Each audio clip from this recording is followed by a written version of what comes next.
বলেন তো মিউজিক শোনা হারাম না হালাল? নাচ দেখা হারাম না হালাল?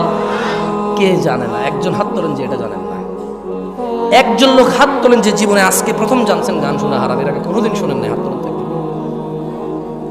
তা আমি তো একটু আগে এটাই বলছিলাম, আমাকে কেন নিয়ে আসছেন এই পৃথিবীতে?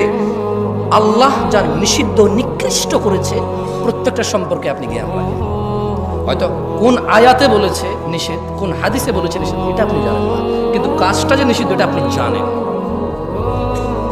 এই পৃথিবীতে প্রত্যেকটা ভালো কাজের, প্রায় ভালো কাজ আপনি ইলম রাখেন। হয়তো কোন আয়াতে বলেছে, কোন হাদিসে বলেছে সেটা আপনি কি ইলম রাখেন না, কিন্তু এটা আপনি জানেন কোন কাজটা ভালো। বলেন তো, সালাম দেওয়া কি, নামাজ পড়া কি, রোজা রাখা, হজ করা, যাকাত দেওয়া, ভদ্র নম্র সভ্য চুপচাপ নীরব ঝগড়াঝাটি না করা কি, কোনটা আপনি জানেন না? সবগুলোই জানেন।